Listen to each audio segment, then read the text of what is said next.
Thanks, Mr. Chairman. Madam Attorney General, let me ask you this question. Were you consulted by the White House before they deployed National Guard troops to cities in the United States? I am not going to discuss any internal conversations with the White House. You won't even say whether you talked to the White House about this? I am not going to discuss any internal conversations with the White House with you, Ranking Member. I noticed that. What's the secret? Why do you want to keep this secret? The American people don't know the rationale behind the deployment of National Guard troops in my state.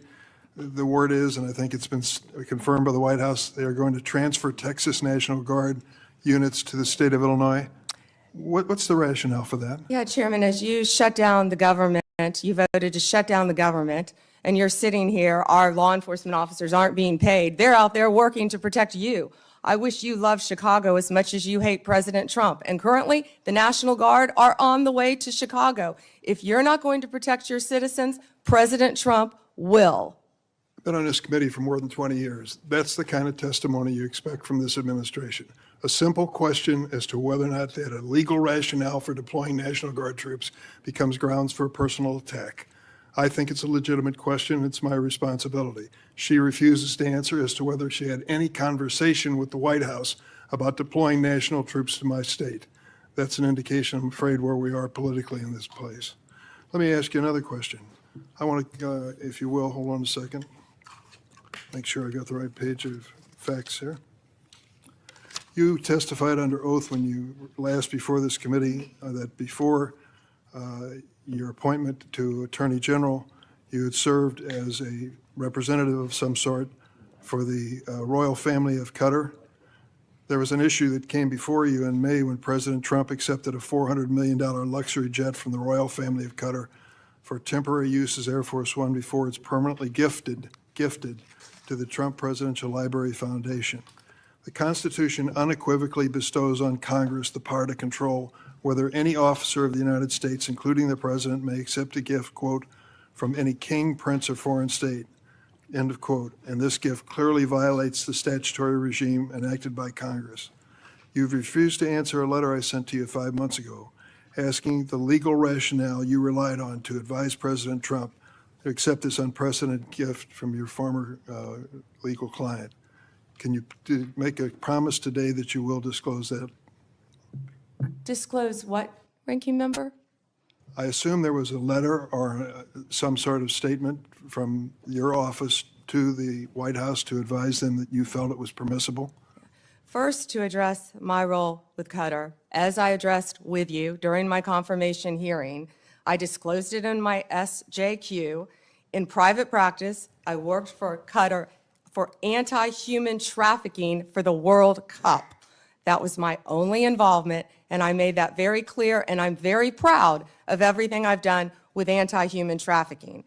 Obviously, in preparing any advice for the President or anything else, we consult with the Office of Legal Counsel. The confidentiality applies to their input as well.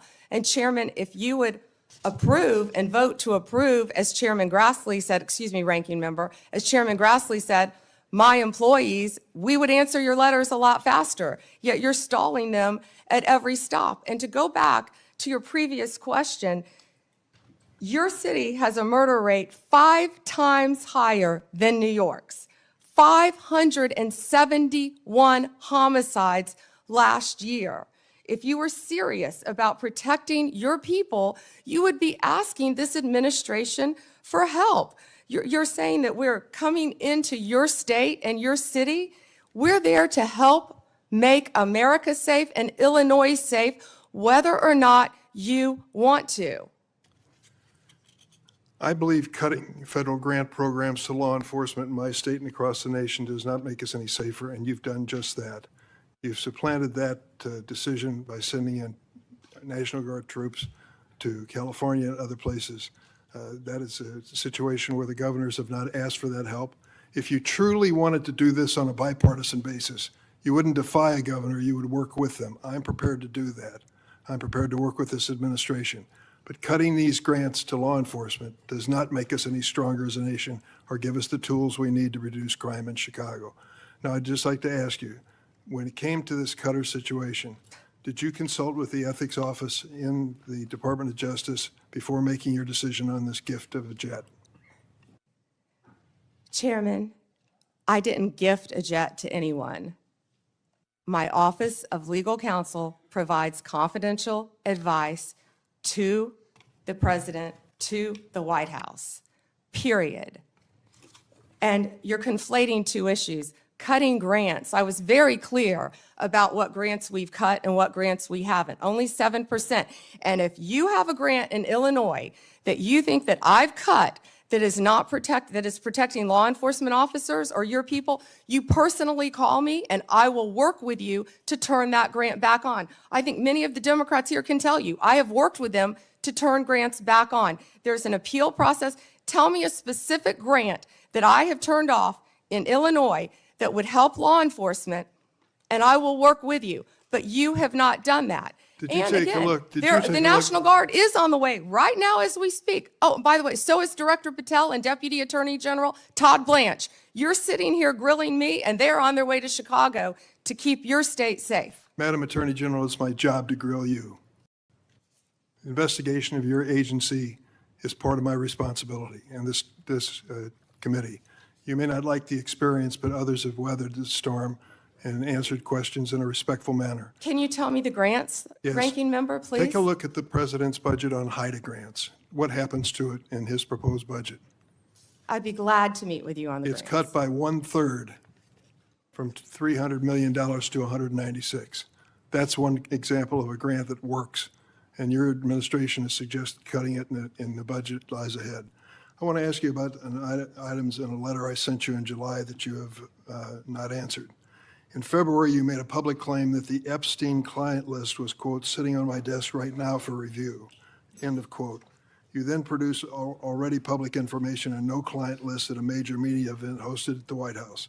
Attorney General Bondi, why did you publicly claim to have the Epstein client list waiting for your review and then produce nothing relevant to that claim? Senator Durbin, if you listen to my entire clip on that, I said I had not reviewed it yet, that it was sitting on my desk along with the JFK files, the Martin Luther King files, and I said I had not yet reviewed it.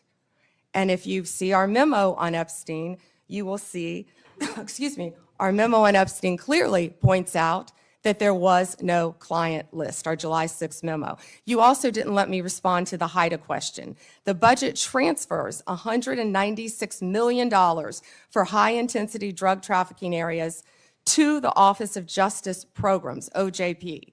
The Justice Department will continue to administer those grants under OJP in 2026. Going back to the Epstein files, according to another whistleblower who made a protected disclosure to my office, you pushed the FBI to review approximately 100,000 Epstein-related records on an arbitrarily short deadline in March, and the FBI was directed to flag any documents that mentioned President Trump. Nothing came of that review until July when DOJ and FBI released an unsigned memo stating, quote, there's no incriminating client list. Why was the July 7th memo unsigned? The July 7th memo came from the FBI and the Department of Justice. Director Patel answered those questions very clear. And, you know, Senator Durbin, I find it very interesting that you refused repeated Republican requests to release the Epstein flight logs in 2023 and 2024. You fought that. Did you take money from Reid Hoffman, campaign donations, who was a huge Epstein friend? Why did you fight for years? Why did you fight to not disclose the flight logs, Senator Durbin? I can tell you I did not refuse. One of the senators here wished to produce those logs, and I asked her to put it in writing, and she never did. Yeah, I think Senator Blackburn would quarrel with you on that. But Well, I that's will up to the quarrel two with of you as to Reid, somebody that you mentioned I never heard of. Reid Hoffman. So who gave the order to flag records related to President Trump? To flag records for President Trump? To flag any records which included his name. I'm not going to discuss anything about that with you, Senator. Eventually, you're going to have to answer for your conduct in this. And you won't do it today, but eventually you will. I yield, Mr. Chairman. I got to Mr. interject Chairman? something here. Mr. before I Chairman. get to him. Mr. Chairman, since Senator Durbin referred to me, I would really appreciate the opportunity to correct the record. Proceed. Because Senator Durbin knows I repeatedly asked for those flight logs. I brought up the subpoena. You even shut down the committee because you didn't want that, and you know I submitted that in writing, and you continue to misrepresent that, and I am not going to let that record stand. Okay, Mr. Chairman, go ahead, Senator Durbin. I just want to make it clear that the reason the committee business ended was that your side invoked the 2-hour rule. Point number 2 is I asked you if you wanted any documents like flight logs to put it in writing. You never did. Yes, sir, I did, and your staff knows that I did. No, We'll submit, once again, Send me a copy of the that, please. information to you. We've done that several times, but we'll be happy to, once again, send it to disagree. you. I think your staff doesn't show that to you. Well, as I